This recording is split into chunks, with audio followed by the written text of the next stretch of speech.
तो सबसे पहले आप इस वीडियो को लाइक कर दीजिए, क्योंकि बाद में आप लाइक करना भूल जाते हैं। तो प्लीज इस वीडियो को टक से लाइक कर दें। हिंदू संस्कृति में धर्म, रीति रिवाज, त्योहार तथा परंपराओं का अत्यंत महत्व है। भारत में हर त्योहार को परंपरागत रूप से पूरे उमंग और अनुसार के साथ मनाया जाता है।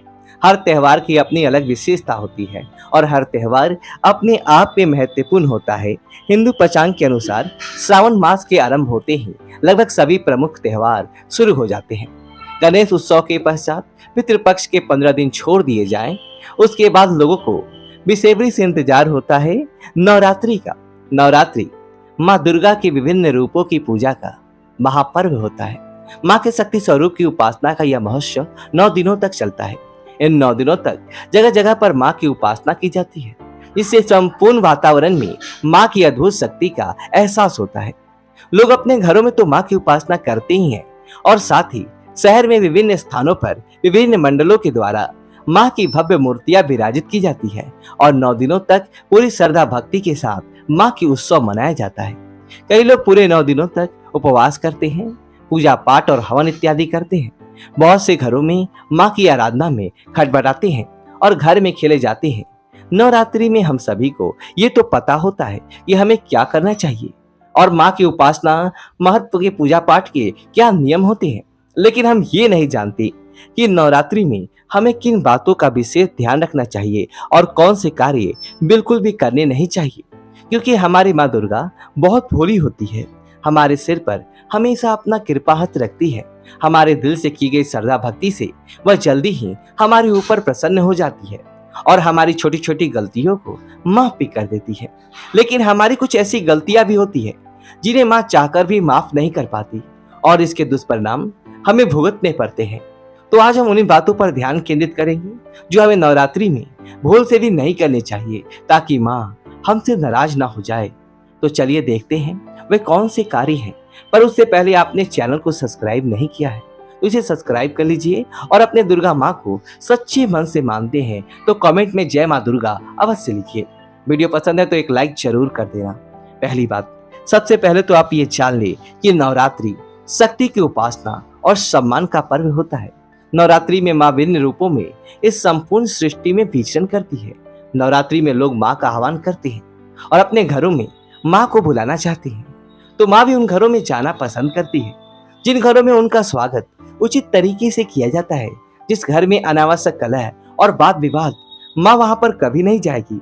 इसलिए विशेष रूप से इन 9 दिनों में अपने घर का वातावरण आनंदमय रखिए और झगड़ा और कलह से दूर रहें। माँ की उपासना में प्रसन्न चित्त से करनी चाहिए। दूसरी बात, अपने घर में कभी भी किसी भी महिला या कन्या का अपमान न करे और ना ही उनके साथ दुर्व्यवहार करे। जिन घरों में महिलाओं का अपमान होता है, चाहे आप कितने भी पूजा पाठ कर ले, लेकिन माँ दुर्गा आपके घर में कभी प्रवेश नहीं करेगी। इसलिए 9 दिनों के दौरान भूल से भी अपने घर की महिलाओं का या कन्याओं का या अपने माताओं का अपमान न करें। तीसरी बात, नवरात्रि के 9 दिनों तक चमड़ा या चमड़े की बनी हुई किसी भी वस्तु का उपयोग न करें। ये शास्त्रों की दृष्टि से वर्जित है। जीवों को निर्दयता से मारकर उनके चमड़े से बनी हुई वस्तुओं का उपयोग करने से माँ रुष्ट हो जाती है। माँ इस संसार की सभी प्राणियों पर प्रेम करती है। सभी प्राणी माता को अत्यंत प्रिय है। इसलिए 9 दिनों के दौरान किसी भी प्रकार के जीव की हत्या भूल से भी ना करें। चौथी बात, नवरात्रि के 9 दिनों तक नाखून काटना या बाल कटवाना वर्जित माना गया है। इन पूरे 9 दिनों तक आपको स्वच्छ और साफ कपड़े पहनने चाहिए और गंदगी से दूर रहना चाहिए। पांचवी बात, नवरात्रि के 9 दिनों तक मांसाहार ना करे और ना ही मद्यपान करे। यह स्वास्थ्य की दृष्टि से तो नुकसानदायक होता ही है, साथ ही नशा करने वालों से माँ हमेशा दूर रहती है। ऐसे लोगों पर अपनी कृपा कभी नहीं बरसाती। कोशिश करें कि 9 दिनों तक अपने आहार में प्याज और लहसुन का भी प्रयोग न करें। तामसिक भोजन के बजाय सात्विक आहार करें, जिससे आपके मन में अच्छे विचार आएंगे। छठी बात, काला रंग शास्त्रों की दृष्टि से अशुभ माना गया है और इस रंग के किसी भी वस्तु की कभी भी पूजा पाठ में या शुभ अवसर पर नहीं किया जाता है। नवरात्रि के 9 दिन बहुत ही शुभ और पवित्र होते हैं। इसलिए 9 दिनों तक काले रंग की कपड़े और वस्तुओं को अपने शरीर पर ना पहने। सातवीं बात, नवरात्रि में जो लोग उपवास और व्रत करते हैं उन्हें पूरे 9 दिनों तक शारीरिक संबंध नहीं बनाना चाहिए। इन दिनों में ब्रह्मचर्य का पालन करना अति आवश्यक है। 8वीं बात, नवरात्रि के व्रत वाले दिन केवल व्रत का निर्धारित खाना ही खाएं। अनाज और लहसुन का सेवन भूल से भी ना करें। 9वीं बात, नवरात्रि में नियमित रूप से माँ की पूजा करनी चाहिए और पूजा के बाद माँ के धूप दीप के साथ आरती भी जरूर करें। पूजा और आरती करते समय पूजा में किसी भी प्रकार की विघ्न उत्पन्न नहीं होने देनी चाहिए या रुक रुक कर भी आरती नहीं करनी चाहिए। पूजा और आरती एक बार में ही संपन्न करनी चाहिए, नहीं तो हमारी पूजा व्यर्थ होती है। 10वीं बात, नवरात्रि में माँ के खंडित या पुरानी मूर्ति बिल्कुल भी ना रखें। ऐसा करना अशुभ होता है।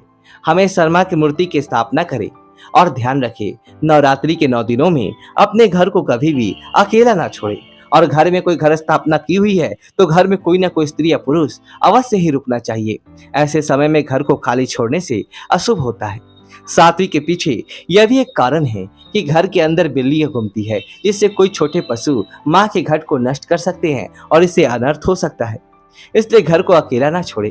तो ये थी वह कार्य जो नवरात्रि के 9 दिनों में हमें करने नहीं चाहिए। अगर ये जानकारी आपको पसंद है तो वीडियो को लाइक करें, कमेंट में जय माँ दुर्गा, जय माँ शक्ति अवश्य लिखिए। वीडियो को लाइक करें, अपने दोस्तों के साथ शेयर करो, हमारे चैनल को सब्सक्राइब करें। धन्यवाद दोस्तों।